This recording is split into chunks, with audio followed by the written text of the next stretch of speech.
1 Samuel 1 and verse 17. ಈ ತಿಂಗಳಿನ ವಾಗ್ದಾನ ವಚನವು ಮೊದಲನೇ ಸಮುವೇಲ 1:17 ತೆಗೆಯಲ್ಪಟ್ಟಿದೆ. These are the words of the high priest Eli to a woman called Hannah. ಈ ಮಾತುಗಳು ಮಹಾಯಾಜಕನಾದ ಏಲಿಯು ಹನ್ನಳಿಗೆ ಹೇಳಿದಂಥ ಮಾತುಗಳಾಗಿವೆ. Hannah did not have children. ಹನ್ನಳಿಗೆ ಮಕ್ಕಳಿರಲಿಲ್ಲ. Her husband loved her so much. ಆಕೆಯ ಗಂಡನು ಆಕೆಯನ್ನು ಬಹಳವಾಗಿ ಪ್ರೀತಿಸಿದನು. But she did not conceive at all. ಆದರೆ ಆಕೆಯ ಗರ್ಭ ಧರಿಸಲೇ ಇಲ್ಲ. Hannah ran alone to the tabernacle of God. ದೇವ ಮಂದಿರಕ್ಕೆ ಹನ್ನಳು ಒಬ್ಬಳೇ ಆಕೆಯು ಹೋದಳು. And she poured out her heart in the presence of God. ದೇವ ಸನ್ನಿಧಾನದಲ್ಲಿ ಆಕೆಯ ಹೃದಯ ಕರ್ತನ ಮುಂದೆ ಹೊಯ್ದಳು. And she could not bear her sorrow, her humiliation. ಆಕೆಯ ನಿಂದಿಸುವಿಕೆ, ಆಕೆಯ ದುಃಖ, ಆಕೆಯ ತಡೆಯಲಿಕ್ಕೆ ಆಗಲಿಲ್ಲ. It is at that time the high priest says this promise. ಏಲಿಯು ಹನ್ನಳಿಗೆ ಉತ್ತರಿಸುತ್ತಾನೆ. Eli answered to Hannah, ಹನ್ನಳೆ, ಸಮಾಧಾನದಿಂದ ಹೋಗು. Go in peace, Hannah. ಹನ್ನಳೆ, ಸಮಾಧಾನದಿಂದ ಹೋಗು. Go in peace. ಸಮಾಧಾನದಿಂದ ಹೋಗು. You have poured out your heart to God. ನಿನ್ನ ಹೃದಯವನ್ನು ಕರ್ತನ ಮುಂದೆ ನೀನು ಹೊಯ್ದಿದೀಯಾ. Go in peace to enjoy the blessings of God. ದೇವರ ಆಶೀರ್ವಾದವನ್ನು ಆನಂದಿಸುವುದಕ್ಕಾಗಿ ಸಮಾಧಾನದಿಂದ ಹೋಗು. You cannot but have the peace of God. ದೇವರ ಸಮಾಧಾನವನ್ನು ಹೊಂದಿಕೊಳ್ಳದೆ ನೀವು ಇರುವುದಿಲ್ಲ. You cannot but have the blessings of God. ದೇವ ಆಶೀರ್ವಾದಗಳು ನೀವು ಹೊಂದದೇ ಇರುವುದಿಲ್ಲ. Because God is a God who answers prayers. ಯಾಕೆಂದರೆ ನಮ್ಮ ದೇವರು ನಮ್ಮ ಪ್ರಾರ್ಥನೆಯನ್ನು ಕೇಳುವಂತ Then ದೇವರಾಗಿದ್ದಾನೆ. he says, ಆತನು ಹೇಳುತ್ತಾನೆ, May the God of Israel grant you what you have asked of him. ಇಸ್ರಾಯೇಲರ ದೇವರು ನೀನು ಪ್ರಾರ್ಥನೆ ಮಾಡಿದ ಪ್ರಾರ್ಥನೆಗೆ ನಿನ್ನ ಭಿನ್ನವಿಯನ್ನು Yes, Jesus said, ask anything in my name and I will do it. ಯೇಸು ಹೇಳಿದರು, ನನ್ನ ಹೆಸರಿನಲ್ಲಿ ಏನಾದರೂ ನೀನು ಬೇಡಿಕೊಂಡರೆ ನಾನು ಅದನ್ನು ನಿನಗೋಸ್ಕರ ಕೊಡುತ್ತೇನೆ. John 14:13 and 14. ಯೋಹಾನ 14, 13 ಮತ್ತು 14 ವಚನಗಳಲ್ಲಿ. And John 16:24 says, ಯೋಹಾನ 16 24 ವಚನದಲ್ಲಿ ಹೇಳಲ್ಪಟ್ಟಿದೆ. Jesus says, ಯೇಸು ಹೇಳುತ್ತಾರೆ, My children, ask that you may receive, so that your joy may be full. ನನ್ನ ಮಕ್ಕಳು ಕೇಳಿಕೊಳ್ಳುವಾಗ ಅವರು ಹೊಂದುತ್ತಾರೆ, ಯಾಕೆಂದರೆ ಅವರ ಆನಂದವು So ಪರಿಪೂರ್ಣವಾಗಬೇಕು. that you will receive all that you ask the Father. ತಂದೆಗೆ ನೀವು ಕೇಳಿದೆಲ್ಲವೆಲ್ಲ ನೀವು ಹೊಂದಿಕೊಳ್ಳುವುದಕ್ಕಾಗಿಯೇ. Your heavenly Father will give everything that you have asked. ನೀವು ಏನೆಲ್ಲ ಕೇಳ್ತಾ ಇದ್ದೀರೋ ನಿಮ್ಮ ಪರಲೋಕದ ತಂದೆಯು ಎಲ್ಲವನ್ನು ಕೊಡುತ್ತಾನೆ. So believe, my friends, that God has chosen you to be a blessing. ಹೌದು ನನ್ನ ಸ್ನೇಹಿತರೆ, ನಂಬಿರಿ, ದೇವರು ನಿಮ್ಮನ್ನು ಆಶೀರ್ವಾದಕ್ಕೋಸ್ಕರ ನಿಮ್ಮನ್ನು ಆರಿಸಿಕೊಂಡಿದ್ದಾನೆ. God gave that heart to Hannah. ಆ ಹೃದಯ ದೇವರು ಹನ್ನಳಿಗೆ ಕೊಟ್ಟನು.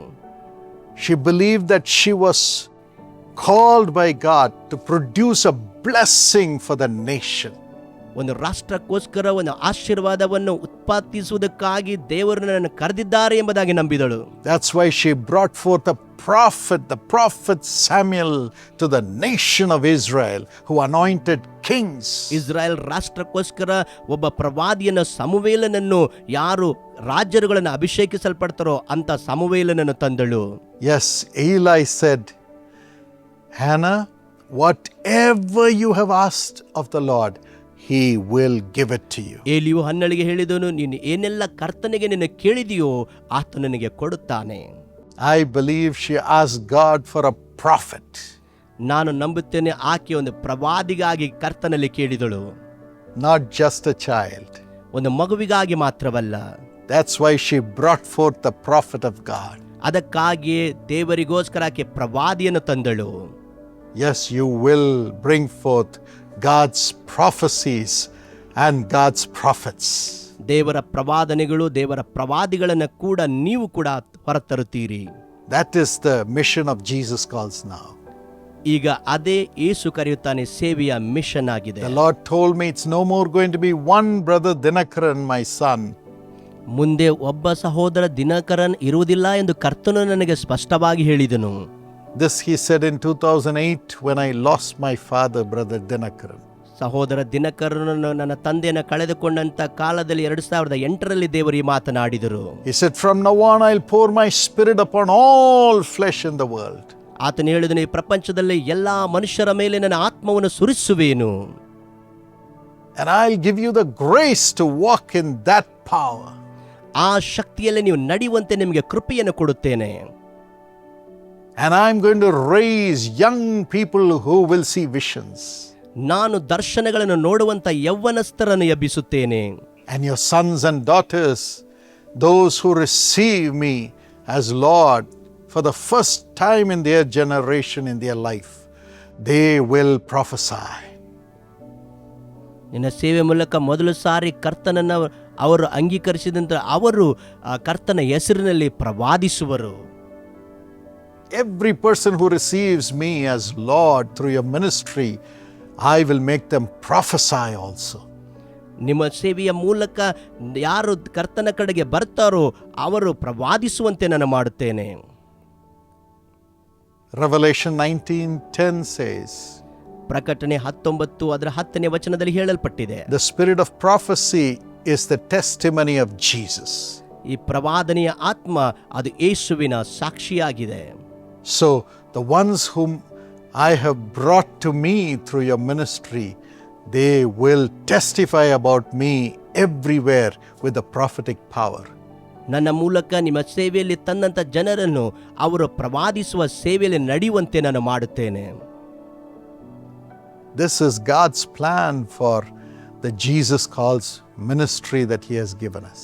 ಇದು ದೇವರ ಯೋಜನೆ ಆಗಿದೆ. ಯೇಸು ಕರೆಯುತ್ತಾನೆ ಸೇವೆಗೋಸ್ಕರ ದೇವರು ಇಟ್ಟಂತ ಯೋಜನೆ. To raise Samuels as prophets who would anoint kings to build God's kingdom in the world in the days to come. ಮುಂದಿನ ದಿನಗಳಲ್ಲಿ ದೇವರ ರಾಜ್ಯ ಈ ವಿಶ್ವದಲ್ಲಿ ಕಟ್ಟುವುದಕ್ಕಾಗಿ ಸಮುವೇಲನನ್ನ ಅಂತ ಜನರನ್ನು ಎಬ್ಬಿಸುವುದಕ್ಕಾಗಿ ದೇವರು ಇಟ್ಟಿದ್ದಾರೆ. Yes, you are standing with us to raise God's prophets who would raise God's kings to rule in righteousness in the world. ಈ ಪ್ರಪಂಚದಲ್ಲಿ ನೀತಿಯಿಂದ ಆಡಳಿತ ಮಾಡೋದಕ್ಕಾಗಿ ನಾವು ಕರ್ತನ ಸೇವೆಗಾಗಿ ಪ್ರವಾದಿಗಳನ್ನ ರಾಜರುಗಳನ್ನು ಎಬ್ಬಿಸುವುದಕ್ಕಾಗಿ ಕರೆಯಲ್ಪಟ್ಟಿದ್ದೇವೆ. As a Jesus Calls partner, Yesu ಕರೆಯುತ್ತಾನೆ ಪಾಲುದಾರರಾಗಿ, as a Karunya partner, Karunya ಪಾಲುದಾರರಾಗಿ, as a Sisha partner, ಶೀಶ ಪಾಲುದಾರರಾಗಿ. you are standing with us to raise prophets and apostles as Samuels who would anoint kings to bring righteousness in the world.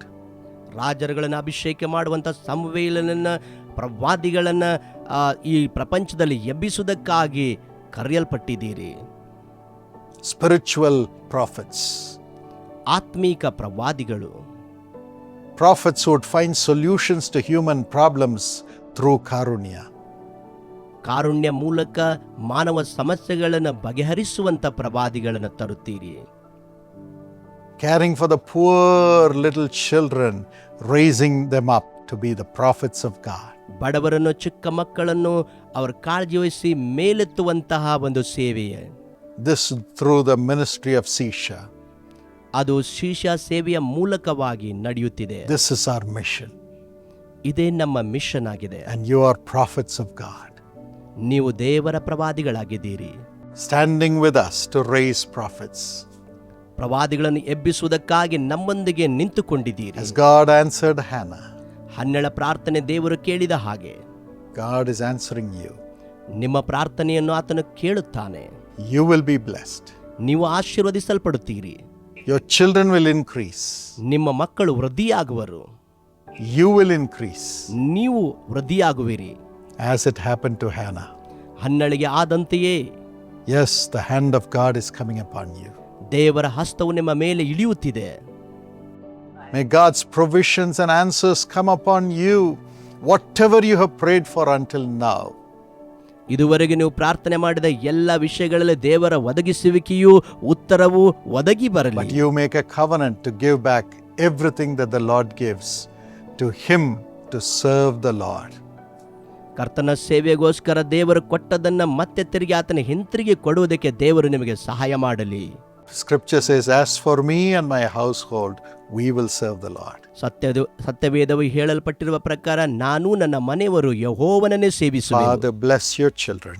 ತಂದೆಯೇ ನಿನ್ನ ಮಕ್ಕಳನ್ನು ಆಶೀರ್ವದಿಸು. Let these promises be fulfilled in their lives. ಈ ಎಲ್ಲ ವಾಗ್ದಾನಗಳು ನಿನ್ನ ಮಕ್ಕಳ ಜೀವಿತದಲ್ಲಿ ನೆರವೇರಲ್ಪಡಲಿ. Give them the grace to fulfill this covenant in your presence. ಈ ಒಡಂಬಡಿಕೆಯು ನಿನ್ನ ಸನ್ನಿಧಾನದಲ್ಲಿ ನೆರವೇರುವಂತೆ ಮಾಡು. In Jesus' name. ಯೇಸುವಿನ ನಾಮದಲ್ಲಿ. Amen. Amen. God bless you. ದೇವರು ನಿಮ್ಮನ್ನು ಆಶೀರ್ವದಿಸಲಿ.